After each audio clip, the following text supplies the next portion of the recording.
Hello student, क्या आपको पता है सीओपीडी क्या है? सीओपीडी का फुल फॉर्म क्या होता है? सीओपीडी का अदर नेम क्या होता है? यह कौन से सिस्टम का डिजीज कंडीशन है? इसका कॉजेटिव एजेंट क्या है? इसका साइन एंड सिम्टम क्या है? डायग्नोस्टिक इवैल्यूएशन क्या है? प्रिवेंशन क्या है? कॉम्प्लिकेशन क्या है? ट्रीटमेंट क्या है? तो अगर आप लोगों को नहीं पता है तो इस क्लास को आप जरूर देखें। Good morning students, welcome back to my YouTube channel S nursing classes. कैसे हैं आप लोग? आई होप आप लोग अच्छे होंगे। आज मैं आप लोगों को मेडिकल सर्जिकल नर्सिंग के टॉपिक पढ़ाऊंगी। मेडिकल सर्जिकल नर्सिंग एक सब्जेक्ट है। मेडिकल सर्जिकल नर्सिंग 1 है एंड मेडिकल सर्जिकल नर्सिंग 2। आज मैं आप लोगों को मेडिकल सर्जिकल नर्सिंग के एक टॉपिक पढ़ाऊंगी। टॉपिक है क्रॉनिक ऑब्स्ट्रक्टिव पल्मोनरी डिजीज। ठीक है, क्रॉनिक ऑब्स्ट्रक्टिव पल्मोनरी डिजीज ये मोस्ट इंपॉर्टेंट टॉपिक है, बहुत ही ज्यादा इंपॉर्टेंट है। अगर आप बीएससी के स्टूडेंट हैं, जीएनएम नर्सिंग के स्टूडेंट हैं, एएनएम नर्सिंग के स्टूडेंट हैं, पोस्ट बेसिक बीएससी नर्सिंग के स्टूडेंट हैं, तो आप लोग के एग्जाम में सीओपीडी के क्वेश्चन आना मस्ट है। 100% आएगा ही आएगा। आप लोग इस वीडियो को लास्ट तक जरूर देखें, तभी आप सीओपीडी के कंसेप्ट को समझ पाइएगा। ठीक है, तो चलिए स्टार्ट करते हैं। सीओपीडी, सबसे पहले हम लोग देखेंगे सीओपीडी का फुल फॉर्म क्या है। सीओपीडी का फुल फॉर्म है क्रॉनिक ऑब्स्ट्रक्टिव पल्मोनरी डिजीज। ठीक है, क्रॉनिक ऑब्स्ट्रक्टिव पल्मोनरी डिजीज। इससे आपको क्या समझ में आ रहा है? क्रॉनिक मतलब क्या होता है? ऐसा डिजीज कंडीशन जो कि 6 महीना से ज्यादा समय के लिए आपके बॉडी में है। कभी कभी वो लाइफ टाइम भी रह सकता है। तो ये है क्रॉनिक। ठीक है, फिर है ऑब्स्ट्रक्टिव। ऑब्स्ट्रक्टिव से क्या समझ में आ रहा है? ब्लॉकेज। ठीक है, ब्लॉकेज होना। नेक्स्ट है पल्मोनरी। पल्मोनरी से क्या समझ में आ रहा है? पल्मोनरी ये एक मेडिकल टर्म है लंग्स का। ठीक है, लंग्स को हम बोल रहे हैं pulmonary.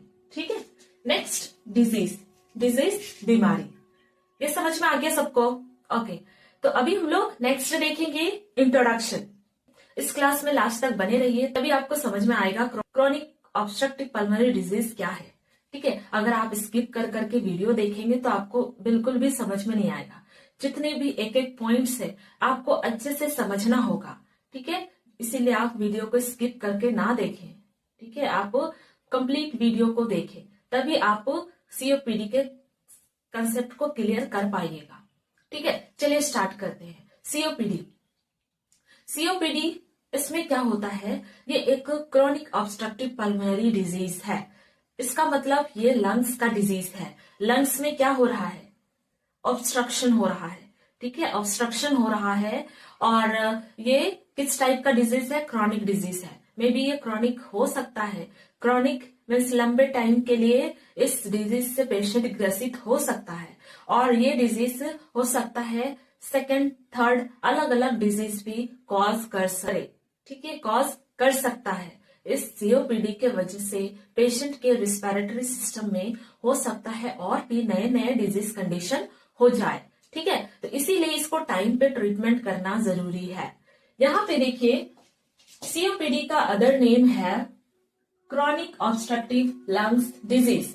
Chronic obstructive lungs disease.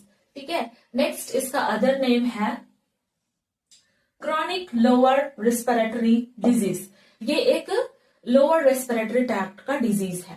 ठीक है, हम लोग पढ़ते हैं upper respiratory tract disease and second पढ़ते हैं लोअर रेस्पिरेटरी ट्रैक्ट। तो ये एक लोअर रेस्पिरेटरी ट्रैक्ट डिजीज है।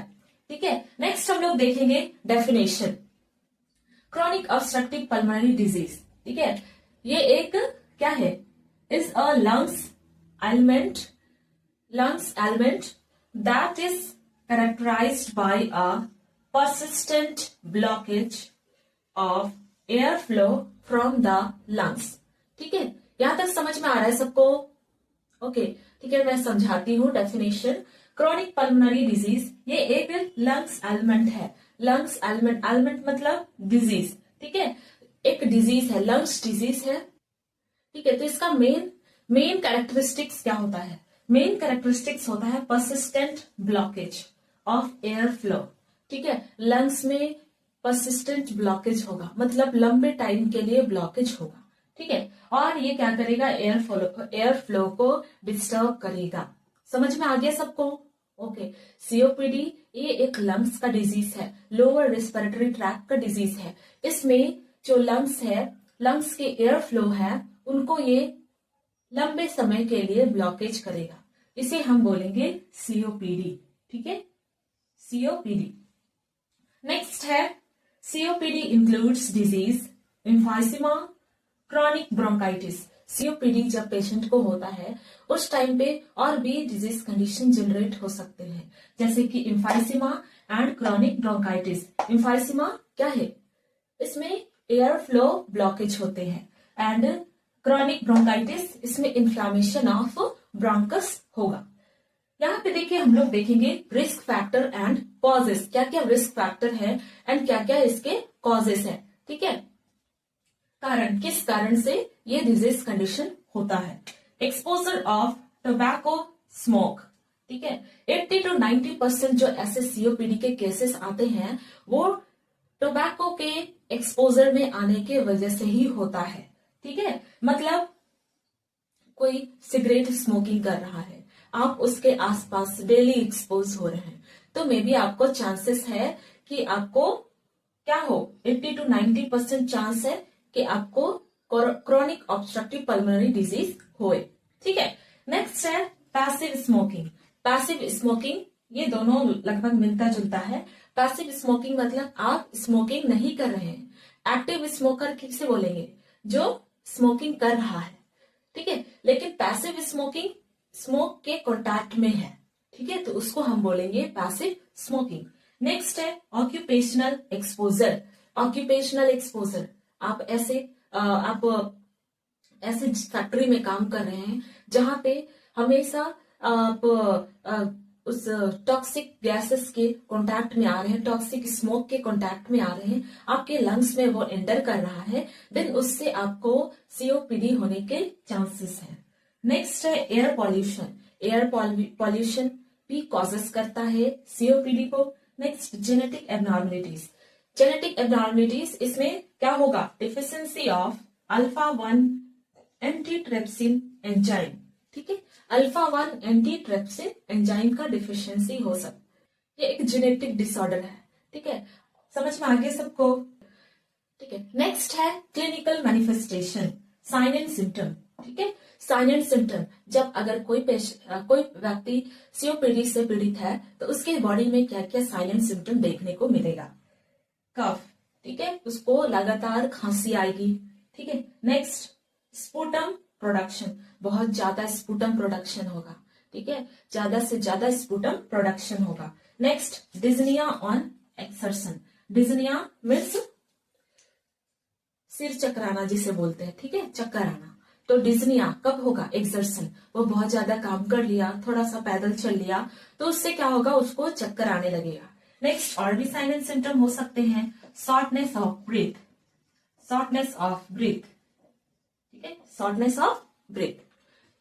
ठीक है, शॉर्टनेस ऑफ ब्रीथ मतलब ब्रीदिंग डिफिकल्टी। ठीक है, जल्दी जल्दी वो सांस लेगा। नेक्स्ट है पैथोफिजियोलॉजी। ये पैथोफिजियोलॉजी को समझना थोड़ा मुश्किल होता है कुछ स्टूडेंट को। ठीक है, तो आप लोग जो भी इस क्लास को देख रहे हैं, आप ध्यान से देखिए कि पैथोफिजियोलॉजी कैसे बनाया जाता है। कोई भी डिजीज कंडीशन का अगर क्वेश्चन में आते हैं पैथोफिजियोलॉजी आप एक्सप्लेन कीजिए, तो आपको पैथोफिजियोलॉजी लिखना आना चाहिए। आप डिजीज के बारे में सब कुछ जान रहे हैं, डिजीज क्या है, क्या कॉजेस है, क्या साइन एंड सिम्टम है, क्या डायग्नोस्टिक इवैल्यूएशन है, क्या मैनेजमेंट है, क्या ट्रीटमेंट है, लेकिन आप पैथोफिजियोलॉजी बना नहीं पा रहे हैं क्योंकि आपको समझ में नहीं आ रहा है कि पैथोफिजियोलॉजी कैसे लिखना है। मैं तो डिजीज समझ रहा हूं लेकिन पैथोफिजियोलॉजी कैसे लिखूं? ठीक है, तो पैथोफिजियोलॉजी यहाँ पे देखिए, पैथोफिजियोलॉजी हम लोग कैसे लिखते हैं? To causative agent due to risk factor. ठीक है, मतलब कॉजेस के वजह से या फिर रिस्क फैक्टर के वजह से, सबसे शुरू में यही लिखेंगे, due to the causes due to the risk factor. ठीक है, इतना समझ में आया? नेक्स्ट रिस्क फैक्टर हम ले सकते हैं एयर पॉल्यूशन। एयर पॉल्यूशन, ठीक है, एयर में टॉक्सिक गैसेस हैं जो पेशेंट के नोज के थ्रू एंटर कर रहा है। ठीक है, नेक्स्ट क्या होगा? Affect ciliary cleaning mechanism. ठीक है, सीलियरी क्लीनिंग मैकेनिज्म, ये जो टॉक्सिक गैसेस है, टॉक्सिक स्मोक है, वो क्या करेंगे, पेशेंट के सीलियरी क्लीनिंग मैकेनिज्म को अफेक्ट करेगा। अब यहाँ पे समझिए सीलियरी क्लीनिंग मैकेनिज्म क्या है। हमारे रिस्पिरेटरी ट्रैक्ट के इनर वॉल में सीलिया होते हैं, हेयर लाइक स्ट्रक्चर। ये क्या करते हैं, जो भी एयर है, म्यूकस है, उसको आगे की तरफ ठेलने में मदद करते हैं। ठीक है, ये मूवमेंट के लिए हेल्प करते हैं, एयर को भी मूवमेंट प्रोवाइड करते हैं, म्यूकस है उसको भी मूवमेंट प्रोवाइड करते हैं। ठीक है, तो ये सीलिया है एक तरह से क्लीनिंग का भी काम करता है, रिस्पिरेटरी ट्रैक्ट को क्लीनिंग का भी काम करता है। ठीक है, तो क्लीनिंग मैकेनिज्म जो है वो अफेक्ट होगा, क्योंकि ये जो स्मोक है, टॉक्सिक स्मोक है, वो क्या कर रहे हैं, सीलिया को डैमेज कर रहे हैं। ठीक है, नेक्स्ट है एयरवे ऑब्स्ट्रक्शन। एंड जब क्लीनिंग प्रोसेस ही नहीं होगा तो वहां पे जितने भी वेस्ट प्रोडक्ट हैं वो सब ऑब्स्ट्रक्ट हो जाएंगे। ठीक है, इससे क्या होगा, एयरवे ऑब्स्ट्रक्शन हो जाएगा, एयर ट्रैप हो जाएगा अंदर में ही। Next, alveoli greatly distended and lung capacity decrease। alveoli क्या होगा, डिस्टेंड हो जाएगा, एनलार्ज हो जाएगा, एंड साथ ही साथ लंग्स का कैपेसिटी डिक्रीज हो जाएगा। एग्जाम्पल, एक्सहालेशन और इनहेलेशन का काम, गैसेस एक्सचेंज करता है, तो वो भी उनका कैपेसिटी डिक्रीज हो जाएगा। नेक्स्ट है increase accumulation of mucus from mucus gland. अब म्यूकस ग्लैंड से म्यूकस बाहर आ ही नहीं रहा है, क्योंकि ऑब्स्ट्रक्ट हो गया, सारा एरिया ऑब्स्ट्रक्ट हो गया। तो म्यूकस क्या होगा, म्यूकस ग्लैंड में क्या हो जाएंगे, ऑब्स्ट्रक्ट हो जाएंगे, produce more irritation and infection. Then पूरे रेस्पिरेटरी ट्रैक्ट में इनर वॉल में क्या होंगे, इरिटेशन, इन्फेक्शन प्रेजेंट होंगे। ठीक है, आप लोगों को पता है कि अगर क्लीनिंग प्रोसेस अच्छे से नहीं होएगा तो क्या होगा, इन्फेक्शन अपने आप ग्रो करेगा। ठीक है, तो वहां पे इन्फेक्शन जनरेट होगा। Next, damage of lungs. Infection में क्या होते हैं, माइक्रो ऑर्गेनिज्म ग्रो करते हैं, देन वो क्या करेंगे, लंग्स को क्या करेंगे, धीरे धीरे डीजनरेट, डैमेज करना स्टार्ट कर देंगे। देन पेशेंट को क्या होगा, सीओपीडी के प्रॉब्लम स्टार्ट हो जाएंगे, क्रॉनिक ऑब्स्ट्रक्टिव पल्मोनरी डिजीज में कन्वर्ट हो जाएगा। इसमें पेशेंट को बहुत सारी जितने भी साइन एंड सिम्टम हम लोगों ने देखा पेशेंट में देखने को मिलेगा। समझ में आ गया पैथोफिजियोलॉजी सबको? ओके, नेक्स्ट है डायग्नोस्टिक इवैल्यूएशन। डायग्नोस्टिक इवैल्यूएशन मतलब जांच। जब आप हॉस्पिटल जाते हैं, डॉक्टर के पास जाते हैं, ओपीडी में डॉक्टर्स क्या करते हैं, डायग्नोसिस करते हैं, मतलब जांच करते हैं कि एक्चुअली में आपको क्या बीमारी हुई है। ठीक है, तो डायग्नोसिस इसका क्या होगा, फर्स्ट होगा history collection, history, family history लेगा कि फैमिली में किसी को सीओपीडी है या नहीं। Next, past medical history, past surgical history, present medical history, present surgical history, ये डॉक्टर्स आपसे पूछेंगे। Next, ABG analysis, arterial blood gas analysis. Arterial blood लेकर उसमें ऑक्सीजन के सैचुरेशन को चेक किया जाता है, ऑक्सीजन के कंसंट्रेशन को चेक किया जाता है। ठीक है, नेक्स्ट स्पायरोमेट्री। स्पायरोमेट्री एक स्मॉल डिवाइस है जिससे लंग्स के कैपेसिटी को मेजर किया जाता है। ठीक है, नेक्स्ट, तो स्पायरोमेट्री डायग्नोसिस, स्पायरोमेट्री मशीन से आपके लंग्स के कैपेसिटी को चेक किया जाएगा। Next, chest X-ray. Chest X-ray, इसमें एक्सरे होगा, एक्सरे के थ्रू हम इमेज लेंगे और उसमें कोई भी जो एब्नॉर्मलिटी है वो हम उसमें देखकर फाइंड आउट कर सकते हैं। नेक्स्ट होगा अल्फा 1 एंटीट्रिप्सिन डिफिशियंसी स्क्रीनिंग। और क्या किया जाएगा, अल्फा 1 एंटीट्रिप्सिन डिफिशियंसी स्क्रीनिंग किया जाएगा। इसमें आपका एंजाइम टेस्ट होगा। ठीक है, नेक्स्ट है complication. Chronic obstructive pulmonary disease के वजह से आपके बॉडी में क्या क्या कॉम्प्लिकेशन देखने को मिलेगा, खासकर रेस्पिरेटरी सिस्टम में। यहाँ पे देखिए, निमोनिया, निमोनिया, ठीक है, निमोनिया होने के चांसेस है। Next, right sided heart failure. Right sided heart failure होने के चांसेस है। ये कैसे होगा, आप लोग को पता है कि हार्ट से गैसेस एक्सचेंज के लिए ब्लड कहाँ जाता है, लंग्स में जाता है, पल्मोनरी आर्टरी के थ्रू जाता है। ठीक है, तो वो ब्लड जा रहा है लेकिन प्यूरिफाई नहीं हो पा रहा है, धीरे धीरे वो ऑब्स्ट्रक्ट हो जाएगा। ठीक है, तो ये लीड करेगा राइट साइडेड हार्ट फेलियर को। Next pulmonary hypertension, pulmonary hypertension होगा। पल्मोनरी हाइपरटेंशन मतलब जो लंग्स है वो एनलार्ज हो जाएगा। नेक्स्ट न्यूमोथोरैक्स, न्यूमोथोरैक्स मीन्स मतलब एयर फिल्ड हो जाएगा थोरैसिक रीजन में। ठीक है, next depression and anxiety disorder, इससे पेशेंट को एंजाइटी और डिप्रेशन डिसऑर्डर हो सकता है, उसको बहुत ज्यादा टेंशन होगा। ठीक है, डिप्रेशन में चला जाएगा पेशेंट। ठीक है, आई होप यहां तक आप लोगों को क्लियर होगा। ठीक है, नेक्स्ट हम लोग देखेंगे मैनेजमेंट। ठीक है, management, there is no cure of COPD, COPD के ठीक होने के चांसेस नहीं है, लेकिन आप सीओपीडी को आप उसके जो प्रोसेस है उसको स्लो कर सकते हैं। ठीक है, जो भी एयरवे ब्लॉकेज है, लंग्स डैमेज है, उस प्रोसेस को स्लो कर सकते हैं। ठीक है, तो यहाँ पे देखिए प्रिवेंशन, ट्रीटमेंट में आप प्रिवेंटिव मेजर्स अप्लाई कर सकते हैं, जैसे कि क्वाइट स्मोकिंग, स्मोकिंग आप कंप्लीटली छोड़ दें। Limit exposure to dust particles, and dust particles के एक्सपोजर में आप ना आए, लिमिट करें। नेक्स्ट फ्यूम्स, फ्यूम्स के एक्सपोजर में भी ना आए। नेक्स्ट मेडिकेशन, तो ऐसा नहीं होता है कि आप एक्सपोजर में ना आए, लेकिन आप लिमिट कर सकते हैं, आप मास्क यूज कीजिए। ठीक है, इसमें कुछ हद तक आप बच सकते हैं। नेक्स्ट मेडिकेशन, मेडिकेशन में हम क्या क्या मेडिसिन ले सकते हैं, यहाँ पे देखिए एंटीबायोटिक्स। ठीक है, जो कि माइक्रो ऑर्गेनिज्म है, बैक्टीरिया है, उसको किल करेगा। ब्रोंकोडायलेटर, ठीक है, ब्रोंकस को डायलेट करके रखेगा। जो भी कंस्ट्रिक्शन हो जा रहे हैं, एयरवे ब्लॉकेज हो रहा है, तो ब्रोंकियल को डायलेट करने में ब्रोंकोडायलेटर हेल्प करेगा। Next flu and pneumonia vaccine, ठीक है, फ्लू एंड निमोनिया वैक्सीन आता है जो चाइल्डहुड में ही लगता है, लेकिन आप अगर इस डिजीज कंडीशन आपको अफेक्ट कर रहा है, देन आप वैक्सीनेशन भी करवा सकते हैं, जो कि आपको हॉस्पिटलाइजेशन से प्रिवेंट करेगा, देन डिजीज के प्रोसेस को स्लो कर देगा। यहाँ पे देखिए नेक्स्ट पल्मोनरी रिहैबिलिटेशन, ठीक है, pulmonary rehabilitation. Next O2 therapy, oxygen therapy दे सकते हैं पेशेंट को। नेक्स्ट है last surgical management. Surgical management यहाँ पे देखिए एक है बुलेक्टॉमी, ठीक है, बुलेक, इसको समझने के लिए बुलेक एक क्या है, एयर स्पेस है, ठीक है,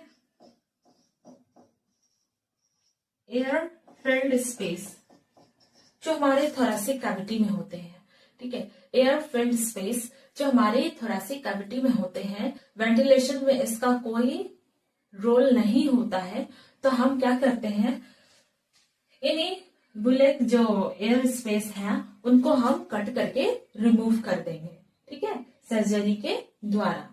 नेक्स्ट है लंग इन्वॉल्व रिडक्शन सर्जरी, ठीक है, इसमें क्या करेंगे, जो भी अफेक्टेड एरिया है, इन्फेक्टेड एरिया है, उसको हम कट करके रिमूव कर देंगे सर्जरी के द्वारा।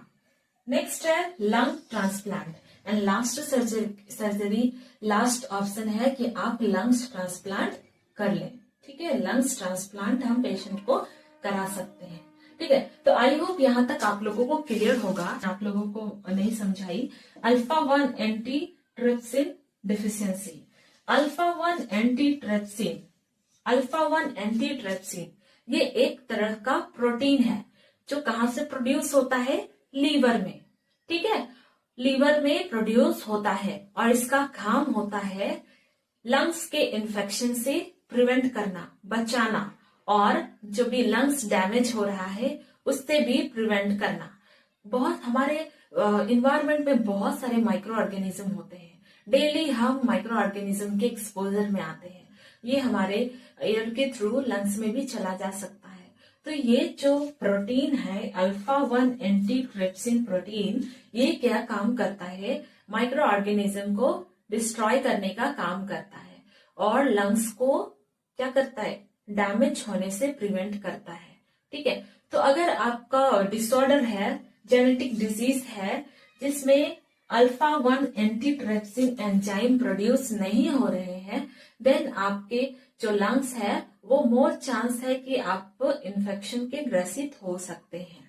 ठीक है, रेस्पिरेटरी ट्रैक्ट का इन्फेक्शन आपको बहुत जल्दी ही हो सकता है। ठीक है, समझ में आ गया सबको? ठीक है, तो आज हम लोग क्या देखें, COPD, chronic obstructive pulmonary disease, और ये एक लोअर रेस्पिरेटरी ट्रैक्ट डिजीज है। इसमें मेन क्या होता है, एयरवे ऑब्स्ट्रक्शन। ठीक है, तो आई होप आप लोगों को क्लियर होगा। अगर आप लोगों को ये क्लास समझ में आया तो इसे लाइक करें, शेयर करें, सब्सक्राइब करें। मिलते हैं हम लोग नेक्स्ट क्लास में। Thank you student.